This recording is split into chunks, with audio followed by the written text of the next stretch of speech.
제가 사실은요, 이렇게 스탠드를 올려놓고서 강의하는 게, 이게 설교를 하거나 강의하는 게 익숙치가 않아서 제가 마이크를 들 수 있냐고 부탁을 드렸어요. 그러니까 안 된대요. 큰 교회는 이렇게 서서 해야 된대요. 제가 작은 교회만 섬기다 보니까 큰 교회에서는 어떻게 하는지 잘 몰라서, 그래서 순종하는 마음으로 이렇게 서서 하겠습니다. 조금은 약간은 어색한 기분도 있고요. 사실 제가 여기를 왔다 갔다 하면서 하거든요, 보통은. 근데 서서 하려니까 조금 어색한데요. 조금 양해를 구하면서 시작하도록 하겠습니다. 오늘 제가 개혁교회 유산을 다음 세대로 교리교육의 필요성과 유익이라고 하게 되는 제목으로 말씀을 전하려고 하는데요. 첫 번째 우선은 불확성 시대에서 희망을 찾는다라고 하게 되는 거, 그리고 두 번째로 개혁의 아이콘 루터에 대해서, 그리고 세 번째 희망의 불씨인 교리 교육에 대해서 잠시 나누고자 합니다. 우리가 잘 아시는 것처럼 저희는 코로나19 대유행을 겪었습니다. 예기치 않게 찾아왔던 이것으로 인해서 우리 사회가 변화됐죠. 저는 여전히 아직까지도 익숙치 않습니다. 이 언택트 문화라고 하게 되는 거 익숙하신가요? 대답이 없는 거 보니까 저와 같으신 분들이 많으신 것 같아요. 여전히 언택트 문화가 익숙치 않지만 지금 젊은 세대들은 이미 이 세계에 들어섰습니다. 저희 동생은요, 아침마다 문 앞에다가 쿠팡이라고 하는 선물을 언제나 갖다 놓습니다. 아침마다 문을 열게 되면요, 쿠팡이 그 가방 있지요, 아시나요? 그것도 잘 모르시나요? 그러면 저보다 더 하신 분들이 여기 앉아 계신 것 같아요. 그래도 저는 그 가방을 매일 아침마다 만납니다. 그래서 제가 출근할 때, 앞으로 나갈 때, 집을 나서게 되면 쿠팡이 제 발을 먼저 차고 나갑니다. 그러고 나면 조용히 아주 잠잠하게 동생이 일어나지 않도록 갖다 놓습니다. 그곳에 저희의 하루의 양식이 들어있기 때문이죠. 자, 언택트 문화라고 하게 되는 것이 저희들의 사회의 문화를 완전히 바꿔놓았습니다. 전에는요, 있었습니다. 쿠팡의 문화가 없었던 게 아니에요. 그렇지만은 코로나19로 인해서 이 언택트 문화는요, 성큼 우리 안에 자리 잡았고요. 이제는 일상이 되어버렸습니다. 이거 없이는 우리의 일상이 무너져 내립니다. 그러다 보니까 많은 분들이 언제를 생각하게 되냐면 중세시대에 여러분들이 잘 아시는 것처럼 흑사병으로 인해서 한 마을이 무너졌던 사건들을 떠올리게 되죠. 이 사건으로 인해서 정말로 한 마을이 없어져요. 생각이나 해보셨습니까? 한 마을이 없어진다라는 거. 근데 더욱더 무서운 건 뭐냐면요, 이 흑사병으로 인해서 교회가 무너지기 시작했다라는 건데요, 교회가 무너지는 것은 서서히 무너지기 시작하게 됩니다. 이 시기에 사람들은 적어도 내가 죽으면 천국 간다는 소망을 가지고 살았어요. 여기 계시는 권사님들, 장로님들, 이 소망이 여러분들이 지금까지 살게 하지 않으셨습니까? 적어도 내가 이 땅을 떠나게 될 때 하나님 옆에 앉아가지고 하나님의 찬양을 드리면서 내가 살 수 있을 거라는 그 소망을 가지고 살았단 말이에요. 중세시대 때도요, 그런 소망이 있었어요. 중세시대 신앙인들이 그런 소망 없이 산 사람들은 아니에요. 소망이 있었습니다. 그들은 그때 내가 죽고 나면 하늘나라에 가서, 천국 가서 정말 떵떵거리며 영생을 누리면서 살겠다 생각했습니다. 그것을 담보해 주던 것이 뭐였냐면, 교회가 죽음 직전에 베풀어 주는 종부성사라고 하게 되는 성례를 받기만 한다면 분명히 틀림없이 나는 천국에 갈 수 있을 거라는 확신을 가졌어요. 근데 문제는요, 흑사병이에요. 흑사병이 도는 거는요, 예고를 안 해요. 코로나19처럼 예고가 없어요. 그리고 순식간에 그 마을을 덮쳐요. 그 말은 무슨 말이냐면요, 내가 죽음을 준비할 수가 없다는 사실이에요. 그전에는 죽음 직전이 되면 적어도 신부님을 모셔다 놓고 사제를 모셔다 놓고 내가 성례를 지냈어요. 내가 지금 죽음의 앞에 있으니까. 그리고 그 성례를 지내고 나면 그래, 나는 지금 예수님 만나러 가는 거야. 그런 확신이 있었어요. 그런데 이제는 그런 확신이 무너져 내리기 시작하게 되는 거죠. 내가 병에 걸리게 되면요, 가서 만질 수가 없어요. 내가 사랑하는 딸이라 하더라도 가서 만져서는 장례를 치러줄 수가 없어요. 왜? 내가 병에 걸릴지 모르니까. 사회를 유지시켜 주었던 윤리가 무너졌고요. 그리고 그 이전에는 적어도 죽음에 대한 확신이 있었는데 이제는 죽음을 확실하게, 그리고 확신을 가지고서 죽음을 맞이할 수가 없는 거예요. 두려운 거예요. 두려움이 일어서기 시작하게 됩니다. 그 두려움의 자리를 메꾸기 시작한 것이 바로 성인 숭배예요. 이 성인 숭배가 얼마나 뿌리 깊게 내려앉았냐면요, 종교개혁을 일으켰던 루터가 자신의 신앙을 바꾸기 위해서 무던히도 노력했는데 가장 마지막까지 자신의 발목을 잡았던 것은 바로 이 성인 숭배라고 얘기했어요. 그 정도로 이 성인 숭배가 사람들의 마음을 붙잡기 시작했는데 그 뿌리는 너무너무 깊었다라는 겁니다. 아니, 그럴 수밖에 없을 것 같아요. 내가 지금 병에 걸려서 죽을지도 모르는데, 근데 이 성인 앞에 가서 기도만 하면 내가 병을 나을 수 있다는데 어느 누가 이 성인을 안 찾아가겠어요? 이때 당시에 아주 유명한 성인이 있었는데요. 지금 여기 보시는데 글씨가 너무 작아서 잘 보이시나요? 보이시죠? 조금 발음하기가 어렵습니다. 세바스티아누스라고 하게 되는 성인이에요. 이 성인이 사실은 인기가 별로 없었어요. 중세시대 때 인기가 많은 성인은요, 여러분 누굴까요? 대답 안 하실 거 알았어요. 그렇지만 언제나 물어봅니다. 인기가 많은 성인 누가 있을까요?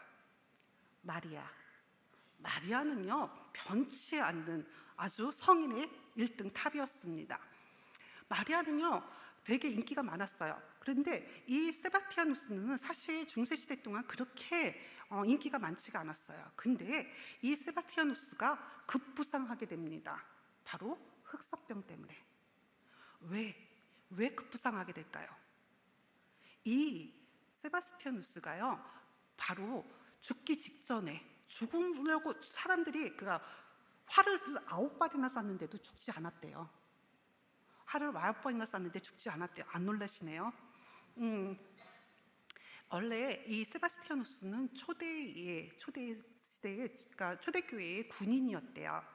군인이었는데 그가 예수님을 알고 나니까 그냥 군인으로 살 수는 없는 거예요. 그래서 감옥에 갇혀 있는 그리스도인들을 도와줬는데요. 그게 발각이 됐네요. 발각이 된과 동시에 본인이 그리스도인이라는 것이 들킨 거예요. 그래서 그때 당시에 그리스도인들은 박해를 받고 있는 상황이었기 때문에 황제가 화가 나가지고 바로 죽이라고 얘기한 거예요. 그래서 활 9발을 쐈대요. 죽이려고 활 9발을 쐈는데 글쎄 죽지 않은 거예요. 죽지 않고 그 9발을 쏜 군인들은 돌아가고 신음하였던 그를 지나가던 여인이 살려줘요. 지극정성으로 돌봐서 살려줘요. 여러분 같으면 그렇게 죽음 직전에서 살아났으면 어떻게 하시겠습니까? 저라면요,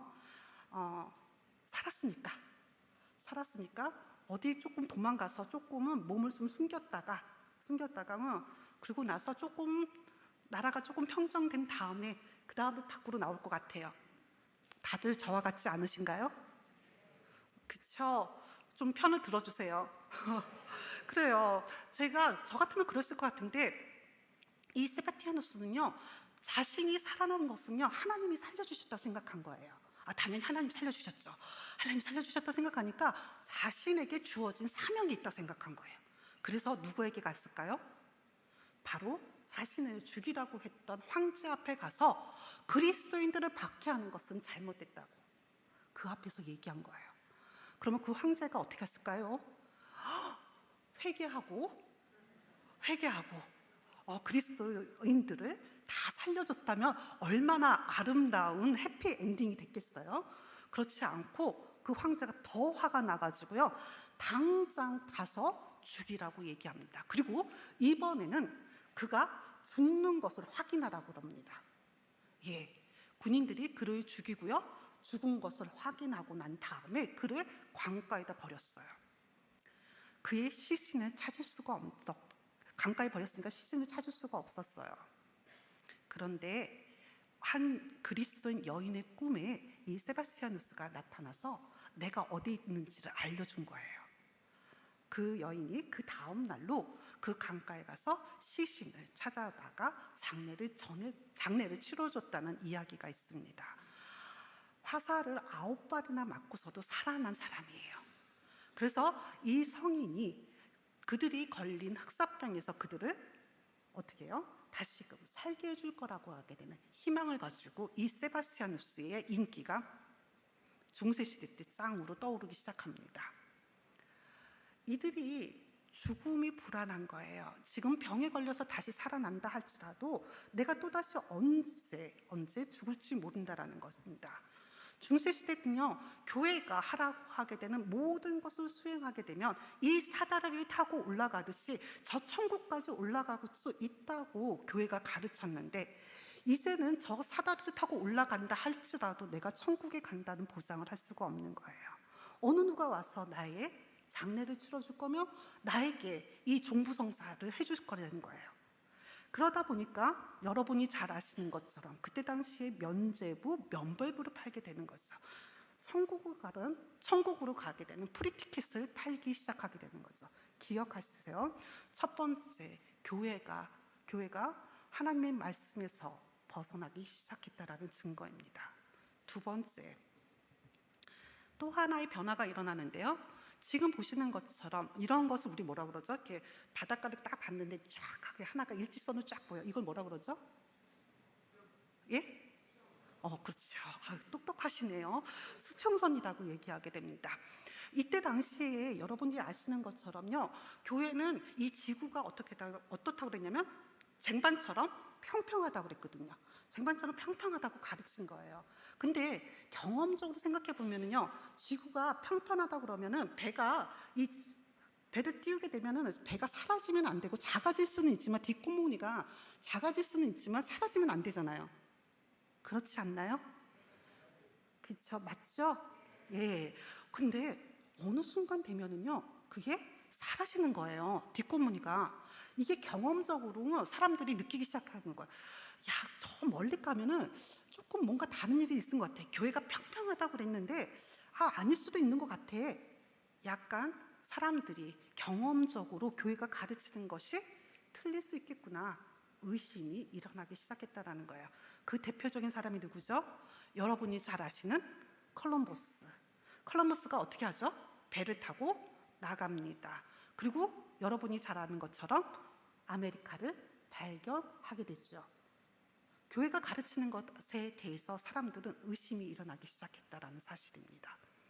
그리고 이러한 일이 가능했던 것은 바로 방향키라고 얘기하게 되는 이 과학의 발달이 낳은 결과였습니다.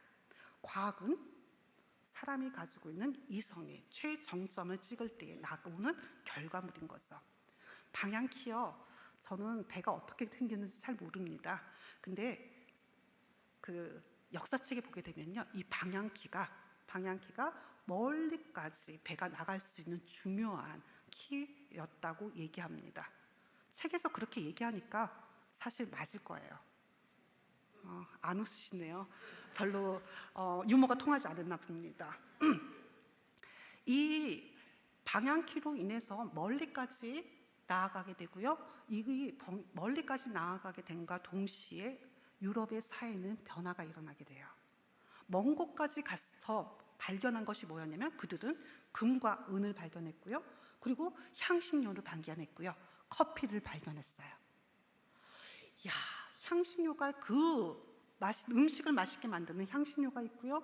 커피를 발견하고 나니까 그것을 굉장히 많이 가지고 들어오기 시작하게 됩니다. 근데 이런 것들을 많이 가지고 들어온다고 해서 바로 싸게 팔 수 없잖아요. 그렇기 때문에 그것을 보관하는 창고가 생기게 되고요. 그리고 시장을 통해 가지고 시장이 형성되기 시작하게 되는 거죠. 지금으로 얘기하게 되면 초기 자본주의가 태생하게 되는 것을 보게 됩니다. 지금 흑사병이라고 하게 되는 원인 모를 병이 돌기 시작하면서 유럽의 사회는 이렇게 변하기 시작했고요. 교회는 그 발맞추면서 그 움직임 속에서 하나님의 말씀에서 멀어지기 시작했고요. 두 번째, 그곳에서 여러분들 말씀에서 멀어지기 시작하는 그 사람들의 마음속에 교회의 가르침에 대한 의심이 일어났다라는 거예요. 교회는 지금서부터 새로운 작업을 시작해야 했습니다.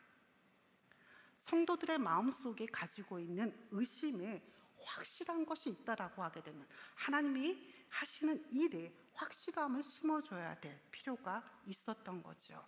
그 중심에 우리는 개혁의 아이콘 마틴 루터를 만나게 됩니다. 마틴 루터는 지금 현재의 변화하는 사회 속에서 교회가 변해야 된다고 외치기 시작합니다. 지금 현재 거대한 교회로 남아있던 로마 카톨릭을 향해서 지금 말씀을 돌려서 하나님께로 돌아가야 된다라고 외치게 되는 거죠. 그가 이단으로 정죄받는 것을 두려워하지 않고 로마 카톨릭 앞에서 외치는 보름스 회의의 장면입니다. 이 보름스 회의에서 그는 당당하게 로마 카톨릭을 향하여 지금 돌아서야 한다고 외치죠. 사실 그의 외침은요, 여러분이 생각하시는 것만큼 그렇게 당당한 모습으로 시작된 것은 아니었어요. 생각을 해보세요. 로마 카톨릭을 향해서 그가 이렇게 홀로 외칠 수 있는 힘, 그 힘이 그냥 나오는 것은 아니거든요. 그도 한 인간이었기 때문에 두려웠어요. 두려움에 휩싸여서 너가 지은 책들이, 여기에 쌓여있는 책들이 너가 쓴 책이냐라고 물어봤을 때 루터 바로 그 자리에서 예스라고 대답하지 못했어요. 그 책 자신이 쓴 책 맞아요. 맞았음에도 불구하고 그는 예스라고 대답하지 못하고 뭐라고 얘기하게 되냐, 나에게 하루의 시간을 달라고 얘기해요. 그 말은 그도 두려움이 있다는 거죠. 하루의 시간 동안 그는 친구들을 만나서 마지막을 정리합니다. 그리고 홀로 그 한 자기가 머무는 공간에, 방에 머물게 되죠. 그리고 그 다음날 로마 카톨릭을 향해서 그가 한마디 던집니다. 이 변론은요, 긴 변론의 맨 마지막 구절입니다. 이 마지막 구절에 제가 한 대목에 눈이 꽂히게 되는데요. 그 구절을 통해서 오늘 말씀을 이어가 보고자 합니다. 성경이나 반박의 여지가 없는 주장에서 나온 증거에 의해 설득되지 않는 한 나는 계속해서 내가 제시하는 성경 말씀에 묶여 있을 것입니다. 나의 양심이 하나님의 말씀에 붙잡혀 있는 한 나는 아무것도 처리할 수 없고 처리하지도 않을 것이니 이는 양심을 거스르는 일은 안전하지도 않고 옳지도 않기 때문입니다. 그리고 나서 그가 한마디 던지죠. 하나님, 나를 도우소서. 이 마지막 기도처럼 마치는 하나님, 나를 도우소서. 그가 로마 카톨릭을 향해서 했던 변론의 마지막입니다. 하나님, 나를 도우소서. 그 두려움의 장에서 그가 붙잡은 것은 하나님 한 분이셨습니다. 근데 그 하나님이 그가 로마 카톨릭을 향해서 당당하게 확신에 차서 던질 수 있었던 그것은 바로 나의 양심이 하나님의 말씀에 붙잡혀 있는 한. 지금 루터는 하나님의 말씀에 자신의 양심이 붙잡혀 있다라고 얘기합니다. 내 양심이 하나님 말씀에 붙잡혀 있기 때문에 로마 카톨릭이 걸어가고 있는 그 길이 잘못됐다라는 것을 알면서도 그걸 보지 못한 척 걸어갈 수는 없었다라는 거죠.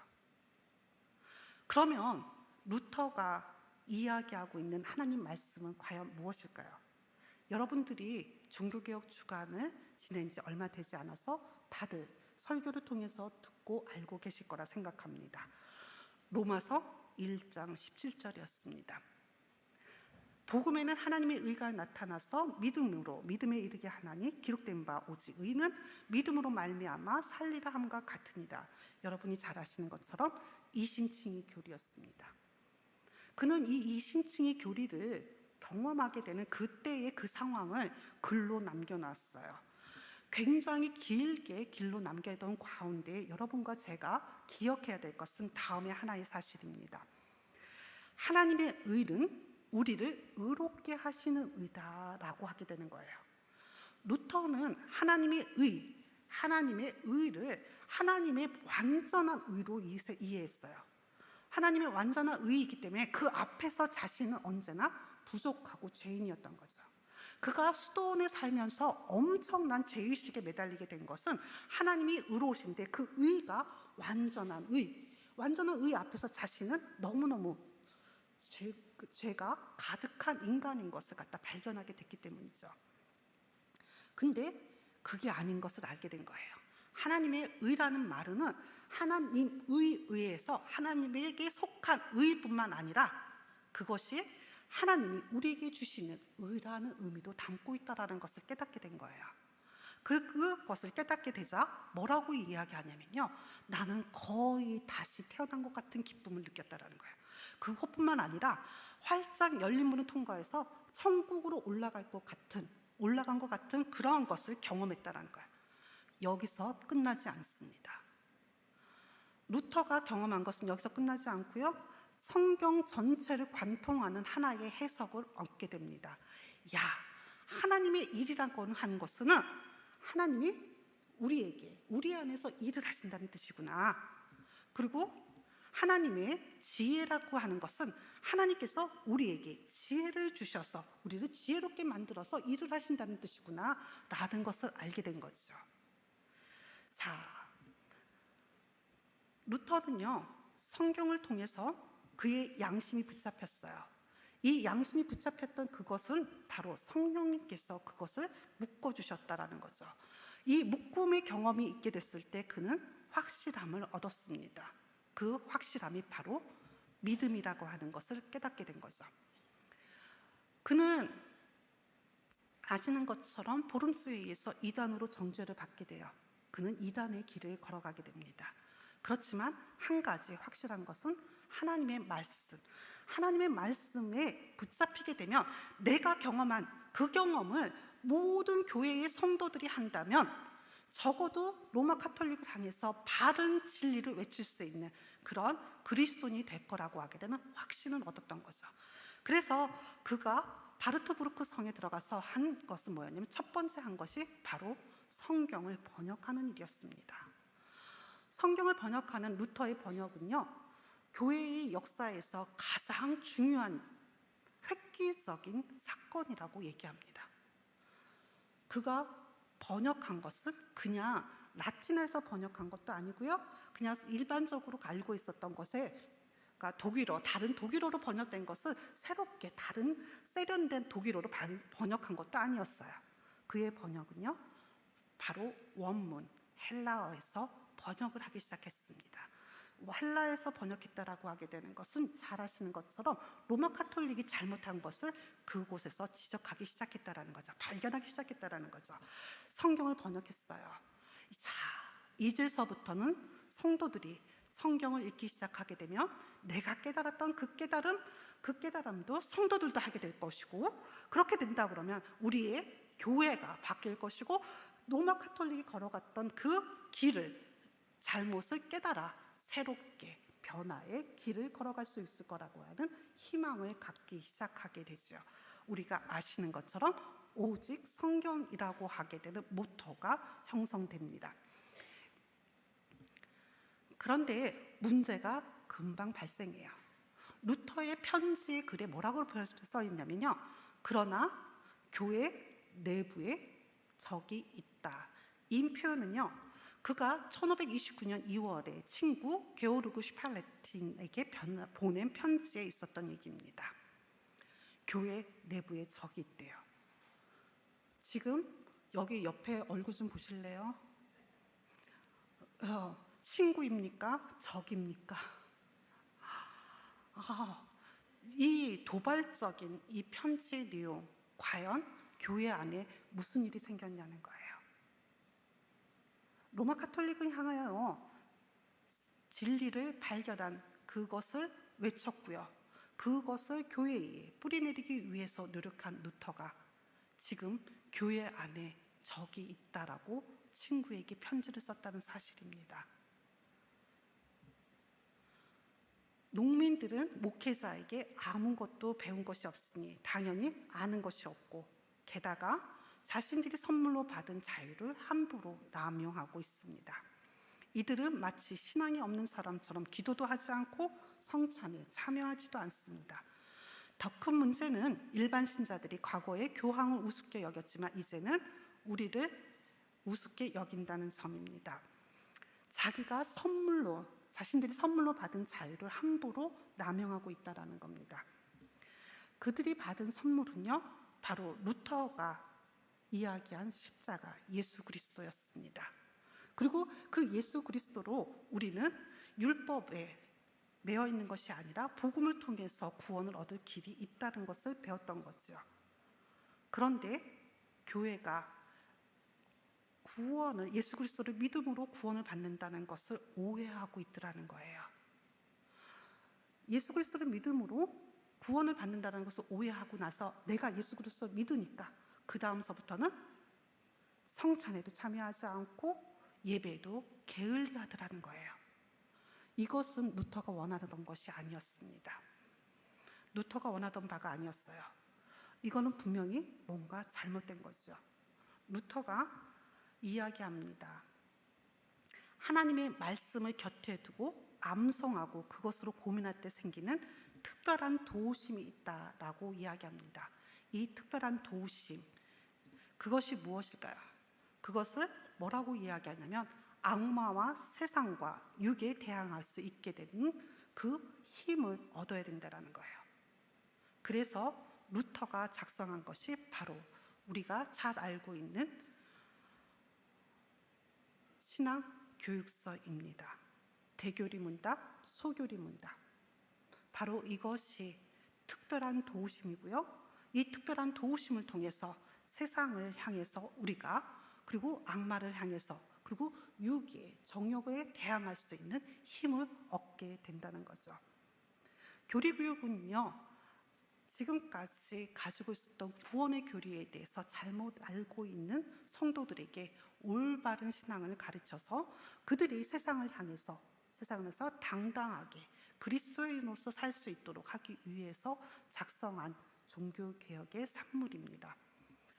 이 산물은 여러분이 잘 아시는 것처럼 개혁교회 안에서도 하이델베르크 신앙교육서와 그 다음에 우리가 아시는 웨스터민스터 신앙고백서, 그리고 대요리 문답, 소요리 문답으로 우리에게 주어져 있습니다. 저는요, 오늘 여러분에게 이 하이델베르크 신앙교육서를 통해 교리 교육의 목적과 방법에 대해서 한번 이야기를 나눠보고 싶습니다. 우선 하이델베르크 신앙교육서를 보시게 되면요, 아주 명확하게 교리 교육을 해야 되는 목적에 대해서 설명하고 있습니다. 굉장히 길게 써 있는데요, 여기에서 3가지만 저희들이 좀 보려고 합니다. 첫 번째, 본성적인 악이 우세하게 되어서 교회와 정치적 조력이 타락할 것이기 때문에 교리 교육을 해야 된다는 거예요. 인간에게는 본성적인 악이 남아있다는 거예요. 그 본성적인 악이 우세를 하기 때문에 이것을 억누르는 방법을 알고 있어야 된다는 거예요. 그리고 이것을 뿐만 아니라 세상을 나가게 되면 정치적인 조직이 타락하기 때문에 그 타락한 세상 속에서 당당하게 참된 그리스도인을 살 수 있도록 하기 위해서 교리 교육을 해야 된다는 거죠. 두 번째, 하나님께서 출애굽기 12장과 13장, 그리고 신명기 4장 6절, 그리고 11장에 명확하게 이것을 명령하셨기 때문에 교리 교육을 해야 된다라고 되어 있습니다. 그리고 마지막에 가서는요, 뭐라고 얘기하게 되냐면 우리의 자녀들이 세례에 대해서, 그리고 참된 기독교적 믿음에 대해서, 그리고 회심에 대해서 교육을 받아야 된다는 거예요. 세례는 우리가 그리스도인이 되는 문턱에서 받게 되는 것입니다. 세례를 받는 것, 그리고 믿음이라고 얘기하게 되는 것은 우리가 그리스도인이 아니었다가 그리스도인으로 되게 되는 전환의 시기에 하나님께서 우리에게 주시는 선물이죠. 그러면 회심이 그 믿음과 함께 오게 됩니다. 이것을 바로 알게 하기 위해서 교리 교육을 해야 된다는 거죠. 하이델베르크 신앙교육서 일문을 보시게 되면요, 이렇게 시작합니다. 삶과 죽음에 있어서 당신의 유일한 위로는 무엇입니까? 라고 하는 것으로 시작합니다. 이 삶과 죽음에 있어서 당신의 유일한 위로는 무엇입니까? 당신의 유일한 위로는, 근데 유일한 위로는 삶과 죽음에 걸쳐서 유일한 위로예요. 내가 이 세상을 살아가는 동안에 유일한 위로가 아니라, 그리고 내가 죽음 이후에도 그 위로가 적용이 되어야 된다는 거예요. 그래서 내가 살아가는 동안에도, 그리고 내가 죽음에 직면하는 그 순간에도, 그리고 죽음 그 이후에도 나에게 있어서의 유일한 위로는 무엇입니까? 라고 물어보게 되는 그 질문에 뭐라고 답하냐면요, 몸과 영혼을 가진 나는 삶과 죽음 둘 다에 있어서 나의 것이 아니라 나의 신실한 구원자 예수 그리스도의 것입니다 라고 가르칩니다. 나의 유일한 위로가 무엇이냐? 내가 누구에게 속해 있는 자? 예수 그리스도에게 속해 있다.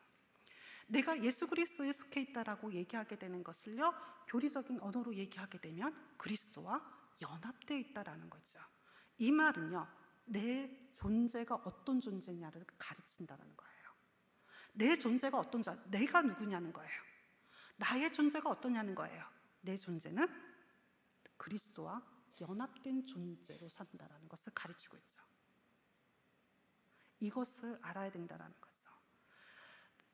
회심의 자리에서, 믿음의 자리에서, 세례를 받는 그 자리에서 나의 존재가 예수 그리스도와 연합된 존재임을 알아야 하고, 그리고 내 그 존재를 알게 됐을 때 내가 살아가는 생애 동안에 그것이 어려움이 있고 힘든 일이 있다 할지라도 그것이 위로가 될 거라는 겁니다. 이것을 우리의 자녀들에게 가르쳐야 된다는 거죠. 내가 경험했던 예수 그리스도, 나만 알고 나만 살아가는 것이 아니라 나의 자녀들도 그 길을 걸어가도록, 그 존재, 자신의 존재를 바로 알고 걸어가도록 가르쳐야 된다는 것을 하이델베르크 신앙교수 일문이 가르쳐주고 있죠. 그리고 아주 길게 이 그리스도와 연합이라고 하게 되는 것을 설명하고 있어요. 이 연합의 내용이 너무너무 멋있어요. 저는요, 하이델베르크 신앙교수 일문을 제가 아이들을 가르칠 때마다 암송하게 해요. 너의 가는 길에 이 일문이 삶의 위로가 되기를 바라는 마음으로 암송하게 합니다. 그리스도와 연합되는 자는요, 분명한 것은 예수 그리스도가 우리를 위해서 십자가에 달려 돌아가셨고 그 능력에 의해서 우리가 자유함을 받는다라는 것을 깨달아 알게 하고요. 또 하나, 예수 그리스도께서 두 번째 이 땅에서 부활하셔서 하늘로 올라가시고요, 올라가신 후에 그냥 놀고 계시는 예수 그리스도가 아님을 하이델베르크 신앙교육서는 가르쳐주고 있습니다. 예수 그리스도는 하나님 우편에서 우리를 다스리고 계신다라는 거예요. 언제까지? 그가 다시 오시는 그날까지. 그렇기 때문에 내가 그리스도와 연합된 존재로 산다라는 것은 무슨 확신을 갖게 되는 거냐? 마지막 때에 예수 그리스도께서 오시는 그날까지 나의 존재의 삶이 그곳에 맡겨져 있음을 깨달아 알고, 그곳까지 예수 그리스도가 나를 보호하고 인도하실 거니까 어떻게 살아야 되냐? 당당하게 세상을 향해서 살아라 라고 하게 되는 것을 하이델베르크 신앙교육서 일문이 가르쳐주고 있단 말입니다. 그렇기 때문에 이 일문은 나의 존재, 그리스도인으로 들어가게 되는 첫 관문에서 우리 아이들이 세례를 받을 때, 그리고 믿음의 신앙생활을 하는 그 초기에 이것을 알아야 되기 때문이죠. 하이델베르크 신앙교육서는 명확하게 그리스도와 연합된 존재를 32문에서 가르쳐줘요. 내가 그리스도의 지체가 됐다는 거, 믿음으로 그리스도가 지체가 됐다는 거, 그리고 내가 어떤 삶을 살아야 되는지, 바로 선지자로서 증인의 삶을 살아야 되고, 제사장으로서 내가 예배의 자리에, 감사의 제물로서 예배의 자리에 나와야 된다는 것을 가르칩니다. 그리고 왕으로서 선한 양심을 가지고 당당하게 그리스도인으로서 살아내야 됨을 가르치고 있는 거죠. 이것이 하이델베르크 신앙교육서를 가르쳐야 되는 목적입니다. 또 하나, 그러면 교리 교육을 하는 주체와 장소에 대해서 생각해 보려고 합니다. 여러분이 잘 아시는 것처럼 우리 칼빈주의 5대 교리 너무 잘 아시죠? 제가 너무 좀 격앙되게 목소리를 높여서 전해가지고 조금 톤을 다운하겠습니다. 칼빈주의 5대 교리가 어디에서 결정되죠? 여기 화성교회 아닌가요? 화성교회는 칼빈주의 5대 교리 이 정도는 다 알고 계실 거라 생각하는데, 그죠? 그래요. 그러면 칼빈주의 5대 교리가 어디에서 결정됐죠? 거기까지는 아직 안 배우셨어요? 그럼 제가 오늘 알려드릴게요. 제가 온 보람이 있네요. 네, 이것만큼은 기억하세요. 도르트 총회입니다. 도르트 총회 들어보셨죠? 네, 이름이 잠깐 생각이 안 나신 거죠? 네, 저도 그래요. 저도 깜빡깜빡합니다. 이름이 잘 기억이 안 나요. 예, 도르트 총회에서 여러분이 잘 아시는 것처럼 하이델베르크 신앙교육서와 그리고 벨지 컨페션, 그러니까 벨기에 신앙교육서 또는 네덜란드 신앙교육서라고 번역하게 되는 벨지 컨페션을 개혁교회가 꼭 지켜야 될 교리 교육서, 교리 교육의 핵심되는 신앙의 내용으로서 채택한 곳이 바로 도르트 총회입니다. 이 도르트 총회에서 뭐라고 그러냐면요, 그리스도인 젊은이들이 어려서부터 참된 신앙의 기본적인 것으로 부지런히 배워서 참된 경건에 이르도록 하기 위하여 3가지 방법으로 교리 문답을 가르칠 것이다 라고 얘기합니다. 그 다음부터 따라서 보실까요? 집에서 누가? 그렇죠. 집에서 부모가, 그 다음 학교에서, 교회에서 장로와 신방하는 사람이 가르칠 것이다 라고 되어 있습니다. 교회에서 목사가 가르치는 건 당연하고요. 그리고 장로와 신방하는 사람이 가르치는 것이다 라고 되어 있어요. 조금 독특하죠? 확실히 다르네요. 저는 이거 처음 볼 때는 오 그랬어요. 처음 알았거든요. 그렇구나. 신방하는 사람. 장로까지는 저도 알고 있었어요. 근데 신방하는 사람.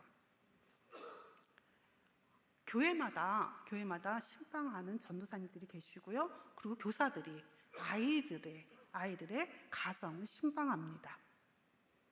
신방할 때 가장 중요하게 봐야 될 건 뭐냐면 그 부모가 아이들에게 교리 교육을 제대로 하고 있는지 체크하라는 거예요. 그래서 잘못 알고 있는지 제대로 가르치고 있는지 보라는 거예요. 놀랍죠? 여러분들 신방하시면서 그거 체크하셨나요? 교사 선생님들, 아이들, 부모님들 신방하시면서 체크하셨나요? 만약에 안 하셨다 그러면 지금 우리가 도르트 총회의 신앙을 물려받았다라고 그렇게 자신 있게 얘기할 수 없을 거라 생각이 듭니다. 지금 보시는 것처럼요, 교리 교육의 장이 교회, 학교, 가정이라고 합니다.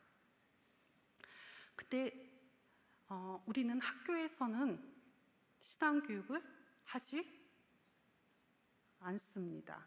여기 대안학교 보내시는 분 계신가요? 다행입니다. 아직 없네요. 학교에서는 교육을 하지 않습니다. 그러면 우리가 교리 교육을 할 수 있는 장은 어디밖에 없을까요? 교회하고 가정이에요. 근데 여러분들의 자녀들 교회에 일주일에 몇 번 보내십니까? 그렇죠. 한 번.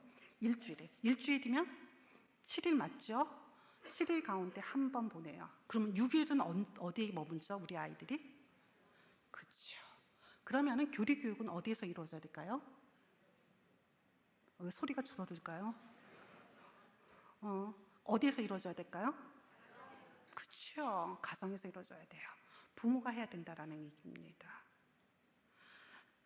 하이델베르크 신앙교육서를 보시게 되면은요, 1563년에 지금 원문을 제가 띄워놨는데요, 제가 조금 독일어를 할 줄 압니다. 그래서 독일어로 조금 읽어드릴게요. 카테키스무스라고 합니다. 카테키스무스는요, 교회에서 가르치는 교리교육서를 카테키스무스라고 해요. 그리고 크리스트리히 운터리트라고 되어 있습니다. 제목에. 카테키스무스 운트 크리스틀리어 운터리트. 크리스틀리어 운터리트라고 하고 하게 되는 말은요, 운터리트가 수업이란 뜻이에요. 수업이란 뜻이니까 크리스틀리히가 기독교의 수업이 이루어지게 된 거죠. 수업이 이루어지는 것은 어디예요? 학교가 되는 거죠. 그리고 난 다음에 뭐라고 되어 있냐면 Wie der in der Kirche und Schulen der Kurfürstlichen Pfalz getrieben wird라고 되어 있습니다. 조금 잘 읽었나요? 무슨 뜻인지 잘 모르지만은요, 하이델베르크는 하나의 도시입니다. 근데 팔츠라고 하게 되는 것은 그 하이델베르크가 있는 주에 해당돼요. 지금으로 하게 되면 우리가 경상북도의 수도가 어딘지 아세요? 너무 멀리 갔죠. 너무 멀리 갔어요. 그러면 경기도의 수도가 어딘지 아세요? 수도? 도청소재지가 어디 있는지 아세요? 수원에 있죠. 맞나요? 예, 맞죠. 이렇게 그렇게 생각하시면 돼요. 팔츠는 경기도에 해당되는 거고요. 그 다음에 하이델베르크는 수원에 해당되는 거예요. 그래서 이 책 제목에서 보시는 것처럼 교리 교육이 어디에서 이루어져야 돼요? 제일 처음에 어디서? 교회에서 이루어져야 되고, 두 번째 어디에서 이루어져야 돼요? 학교에서. 그래서 교리 교육은 일상생활 속에서 계속해서 이루어져야 된다라는 거죠. 그래서 이 하이델베르크 신앙교육서는 팔츠 지역의 전체 학교와 교회가 이 하이델베르크 신앙교육서를 가르쳤다라고 얘기해요. 이것을 가르칠 때요, 재미있게도요, 교사로서의 자세에 대해서는 제가 넘어가도록 하겠습니다. 너무너무 잘 다들 알고 계시는 거라서 그냥 넘어가는데, 한 가지만 얘기하게 된다 그러면요, 두 번째, 선생님들요 잘 모를 수 있어요. 내가 이해 못할 수도 있고요, 잘 알지 못하는 것이 아이들이 질문할 수도 있어요. 그럴 때는 그냥 모른다고 얘기하시면 됩니다. 그러니까 솔직하게 고백하는 것으로부터 교리 교육을 시작한다라고 생각하시면 좋지 않을까 생각이 듭니다. 그리고 내가 전도사님께 아니면 목사님께 물어보고 그러면서 알려주겠어, 이렇게 얘기해 주시면 돼요. 그리고 또 하나 기억하셔야 될 것은요, 선생님들이 교리에 감동하셔야 돼요. 교리는 딱딱한 것이 아니라, 교리는 지겨운 것이 아니라, 교리를 알고 났더니만 내가 성경을 전체를 관통하는 눈이 생겼어, 이렇게 얘기할 수 있어야 돼요. 그리고 교리를 깨닫고 나니까 내가 정말 하나님의 진리가 무엇인지를 확실하게 알게 됐어 라고 하게 되는 그런 경험이 있어야 돼요. 그렇게 하기 위해서는 루터가 고백한 것처럼 우리도 또한 성경과 교리 문답을 매일매일 읽고 묵상해야 된다는 사실입니다. 루터가 대교리 문답에서 이렇게 얘기합니다. 나에 대해서 말하자면 나는 박사이고 설교자이다. 나도 자부심과 확신을 갖고 있는 다른 사람들 못지않게 배웠고 경험을 갖고 있다. 아시는 것처럼 루터는 비텐베르크 대학의 교수였어요. 성경을 가르치는 교수였습니다. 그러나 나는 교리 문답을 배우는 아이처럼 행하여 아침마다 한자 소리내어 읽는다. 나는 매일 교리 문답을 읽고 공부하지만 내가 원하는 만큼 아직 시원하게 이해할 수 없다. 따라서 나는 교리 문답의 아이와 학생으로 남아 있어야 하며 즐거운 마음으로 그렇게 한다라고 고백합니다. 기억하셔야 될 것은, 나는 교리 문답을 배우는 아이처럼 아침마다 한자 소리내어 읽었다라는 거고요. 그리고 교리 문답의 아이와 학생으로 자신이 계속해서 남아있겠다라고 이야기하고 있습니다. 또한 즐거운 마음으로 그 일을 걸어갔다라는 거죠. 교리를 가르치는 선생님, 그리고 교리를 가르치고자 하는 부모님들, 당위성이 가르치는 게 아니라 내가 먼저 그 교리가 내 신앙생활에 확신이 되어야 되고 그것을 즐겁게 배우는 모습을 보여주셔야 된다는 거예요. 그렇게 하기 위해서는 내가 스스로 교리 문답을 성경과 함께 매일매일 아침마다 읽는 노력을 하셔야 된다는 거죠. 그렇기 때문에 이 교리문답을 가르치게 되는 것은요, 눈높이를 맞춰서 하게 되는데요. 이 교리문답의 눈높이를 맞추기 위해서 여러분들 교회는 오후 시간을 이용해서 이 아이들에게 이 교리문답을 가르쳤다라고 얘기해요. 그러니까 오전에 예배를 드리고 오후 시간이 되게 되면 바로 이 교리문답을 가르쳤는데, 이때 당시에는요, 교리문답서강은 지금처럼 뭐 책을 아무 데서 막 살 수 있는 게 아니기 때문에 여기서 앞에서 목사님이 가르쳐 주시고요, 아이들을 한 명씩 나오라고 그래요. 아이들 나오라고 해서 여기 앞에서는 전주에 배웠던 것을 암송하도록 시켰어요. 그러면 암송 제대로 못하는 아이가 있잖아요. 그러면 그 부분 누구 탓일까요? 집에서 가르치지 않은 부모님 탓이 되는 거죠. 그래서 앞에서 나와서 아이가 제대로 하고 있는지를 갖다가 그것을 갖다 체크했다라고 얘기합니다. 이렇게 아이들이 매주 그 신앙교육서를 할 수 있게끔 가르쳤고요. 그리고 매주 이 강단을 통해서 하이델베르 신앙교육서가 낭독이 되도록 했다라는 거예요. 들어서 알게끔 했다라는 거죠. 이 교리문답을 어떻게 가르쳐야 되냐, 그리고 언제부터 가르쳐야 되냐라고 하게 되는 것에 종교개혁자들도 고민했습니다. 종교개혁자들 고민하면서 뭐라고 얘기하게 되냐면요, 아이들 모두가 동일한 이해 능력을 가지고 있지 않대요. 7살, 5살부터 가르칠 수 있는데 아이들이 동일한 이해 수준을 가지고 있지 않기 때문에 아이들 수준에 맞추라는 거예요. 아이들에게 맞추라는 거예요. 아이들 한 사람 한 사람에 맞춰서 교리를 가르치라고 이야기하고 있습니다. 그 아이들이 가지고 있는 아이들의 상태를, 그리고 아이들의 지적 수준을 잘 고려해서 그 눈높이에 맞춰서 가르치라고 얘기하는데요. 그때 또 하나 재밌는 것은요, 절대로 아이들이 지루해해서는 안 된다는 조건이 붙여요. 뭐라고 들었냐면, 명료하게 가르치고 단순하게 가르쳐서 반드시 알아야 될 내용들을 가르쳐 주라고 합니다. 그리고 뭐라고 했어요? 지나친 부담감을 주어서는 안 된다라고 얘기합니다. 그리고 학습에 대한 엄격함과 불만족으로 인해서 질리지 않도록 해야 된대요. 근데 지금 저희들은 한번 질리도록 한번 가르쳐 봤으면 좋겠다는 생각 개인적으로 합니다. 아이들 수준 너무 맞춰가지고요, 아이들이 조금만 하기 싫다 그러면은요, 제일 먼저 그만두는 건 신앙교육인 것 같아요.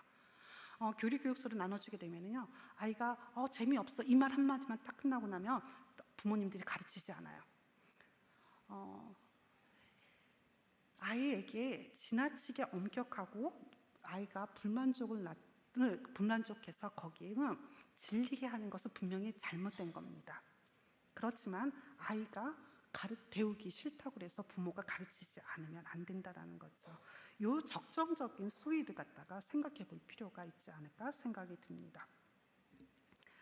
그래서 이 칼빈이 에드워드 시모드에게 보낸 편지를 보시게 되면, 하나님의 교회는 교리문답 없이 결코 지탱할 수 없습니다. 왜냐하면 그것은 좋은 씨앗이 죽지 않고 세대를 이어가면서 번식하도록 지켜주는 종자와 같기 때문입니다. 부디 어린이들이 간결하고 자기의 이해 수준에 맞는 좋은 교리문답서로 교육받도록 관심을 기울여 주시기 바랍니다. 바로 거기에 진정한 기독교가 있다는 사실을 명심해 주시기 바랍니다 라고 이야기합니다. 종자 같은, 그리고 간결하고 자기 이해 수준에 맞게끔 좋은 교리문답서를 택해서 아이들을 가르치시도록 하는 것이 중요하다는 것이죠. 아이들을 가르칠 때요, 그냥 가르치는 게 아니라 종교개혁자들도 고민했습니다. 어떻게 가르쳐야 아이들이 재밌을까? 그리고 아이들의 가슴 속에 남아있을까 고민했다는 사실입니다. 그래서 여러분들이 아시는 것처럼요, 하이델베르크 신앙교육서를 보시게 되면은요, 어떻게 되냐면 묻고 답하는 것으로 돼 있어요. 묻고 답하는 거. 그래서 문답의 형식을 통해 가지고 했다라는 거 기억해 두실 필요가 있고요. 두 번째, 제가 아까 전에도 말씀드렸다시피 오후 예배 때 교리를 어떻게 했다면 낭송했고요. 소리를 들려서 귀로 듣게끔 했고요. 그리고 아이들이 암송하는 시간을 통해 가지고 서로 독려하도록 했다라는 사실이에요. 그러니까 암송이 그래서 좋은 방법인 건 분명히 맞는 것 같아요. 우리가 어린 시절에 우리 그런 거, 저 어릴 때는요 요절 암송 굉장히 많이 했었거든요. 그렇지 않나요? 그쵸? 그러니까 요절 안 외우면 밥도 안 주고 그랬잖아요. 그죠? 그래서 밥 먹기 위해서라도 꼭 요절 외웠잖아요. 그죠? 예. 근데 이게 좋은 방법이었다라는 거죠. 그리고 그게 지금 우리 세대만 있었던 게 아니라 지금 16세기 종교개혁자들도 그렇게 교리 교육을 했다라는 사실이에요. 지금 또 하나 보시게 되면은요, 반복해서 읽도록 하는 거, 반복해서 읽도록 하는 거, 그래서 각인시키는 거. 아이들이 어린 시절에 이야기책을 들려주게 되면요, 좋아하는 책은 어떻게 해요? 반복해서 읽어달라고 그러죠. 좋아하는 책 있으면 읽었는데 그 내용 다 외울 때까지 읽어달라고 하는 것처럼요, 반복해서 그 아이에게 각인되도록. 그리고 중요한 거, 5학년 이상이 되게 되면요 설명해 주셔야 돼요. 5학년 이상이 되게 되면 그때서부터 자기 주관이 생기기 시작해요. 그리고 제 나름대로의 생각이라고 하는 것을 시작하게 되는 때가 5학년 때부터입니다. 그렇기 때문에 5학년 때부터는 선생님도 그렇고 부모님도 그렇고 아이에게 설명해 주셔야 돼요. 근데 그 설명에 잘 되어 있는 곳이 하이델베르크 신앙교육서를 저는 개인적으로 생각합니다. 하이델베르크 신앙교육서를 보시게 되면요, 내가 왜 예수 그리스도를 믿어야 되는지, 그리고 나의 구원자 예수 그리스도께서 왜 이 땅에 한 인간으로 오셔야만 했는지, 그분이 하나님의 아들이신 그분이 왜 이 땅에 한 인간으로 오셔야만 했는지를 질문하고 답하고 질문하고 답하는 과정을 통해서 아이들이 수납할 수 있게끔 그 교리 문답서가 작성이 됐어요. 그렇기 때문에 이 하이델베르크 신앙교육서는 아이들이 생각하게끔 만들고요. 그리고 그 설명의 길을 따라가면서 그렇구나 이해하게 만들어요. 물론 그것을 믿게끔 하시는 분은 누가 하시는 일이에요? 성령님께서 하시는 일이고요. 적어도 우리가 할 수 있는 것, 최선을 다해서 하이델베르크 신앙교육서를 가르치시면은 아이들이 이해하게 되고 그 이해한 것을 수납할 수 있는 단계까지는 우리가 할 수 있다라는 거죠. 이 하이델베르크 신앙교육서 보시는 것을 문답이라고 하게 되는 방법은요, 여러분이 잘 아시는 것처럼 유대인들이 가지고 있었던 교육 방법이었습니다. 그래서 유대인들은 여러분이 아시는 것처럼 여호수아 4장 6절 7절에서 뭐라고 그랬냐면, 이것이 너희 중 표징이 되리라. 후에 너희 자손이 물어 이르되, 그랬거든요.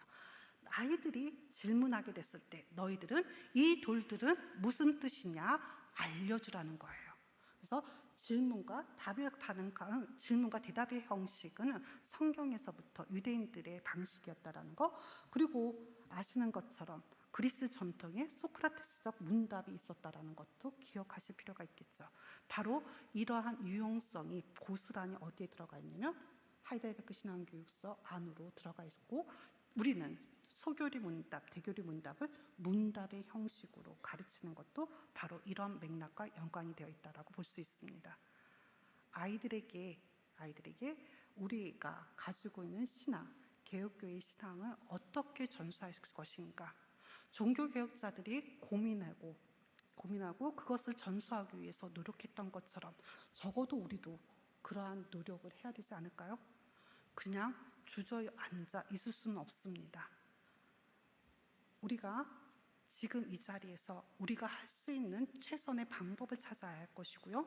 우리가 옳다고 하나님이 말씀을 통해서 가르쳐 주신 것을 우리의 자녀들에게 확신을 가지고 가르쳐 줘야 될 사명이 지금 우리에게 있다는 사실입니다. 세상을 향해서 우리 아이들이 세상에 넘어가지 않고 당당하게 살아가기를 바라신다면, 적어도 내 아이가, 그리고 적어도 우리 교회의 우리의 자녀들이 세상을 향해서 그리스도인이라고 말하는 것을 두려워하지 않게끔 만들기 위해서는 지금 당장 우리가 무언가를 해야 되지 않을까요? 종교개혁자들이 고민했던 그 고민, 지금 우리의 자리에서 다시 해야 되지 않을까요? 그 고민의 자리가 오늘 이 시간이 되기를 바라고요. 앞으로 우리의 자녀들을 세상에 당당하게 그리스도인이라 말할 수 있는 신앙인으로 기르기 위해서 우리 다 함께 노력하는 그런 하나님의 백성들이 되었으면 좋겠습니다. 기도하겠습니다. 사랑의 주님, 감사합니다. 주님, 지금 이 자리에 모여서 저희들 하나님이 가르쳐 주시는 말씀과 그리고 교리교육의 중요성에 대해서 상고했습니다. 우리의 신앙의 선배인 종교개혁자를 통해서 하나님께서 주신 신앙의 유산을 물려받았습니다.